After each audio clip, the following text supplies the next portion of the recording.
السلام عليكم ورحمة الله وبركاته. adduunka meel walbood ka joogtaan Soomaaliyay muslimiinta oo dhan ayaan u baaqayaa aan u diraa. Maanta waxaa dhacday shirkadda loo yaqaan Facebook in ay xanibto wax boosti ah ku saabsan arrimo diin sida ololaha diinka oo lagu wacyigelinayo muslimiinta lagu xoojinayo sida walaalihiina Falastiin aan ku taageerin oo boostigeen iyo wixii cod iyo gacan oo uu tara karno maanta inaan baraha oo u shaacino baraha maanta wax walba u gelin ku saabsan arrin diini ah oo maanta ku saabsan oo diinteen u daafacaneen inay gaal yuhuud kala jirin Facebook loo yaqaan inaysan ay xanibtay wax boosti la dhaayo arrin diin ku saabsan aadan dhigi karin ganaaxiis ilaa iyo 3 maalin. hadda sida arkaysaan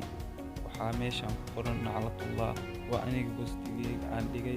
waa aniga page-kayga Facebook-gayga waa arrin la xaqiijiyay waad u jeedin hadda maanta oo ilaa iyo 3 beri iga xanibeen inaanan boost dhigi karin wax boosti la dhaayo ma dhigi kari waa u jeedin hadda boostiga ayaan ku celinaa inaan waa u jeedin inay gaal maanta wax kale noogu dambeys diinteeni aan isku istaagno inaan diinteeni si wadajir ah u daafacno ha iska saarno Facebook shirkad akoomaha Facebook aa ka leenahay ha iska dalagarayno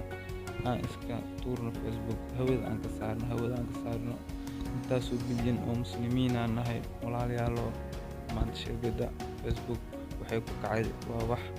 oo marna aysan suurtagelin inay ku dhaqaaqdo oo aanan ku raaci karin diinteeni saa u daafacno walaalayaal inaan maanta si wadajir in shirkadda Facebook hawada aan saarno aan ka naqano akoomiin aan naqano oolno waxa iska dhaano iska tirno Facebook insha Allah balan inuu ahaa taas.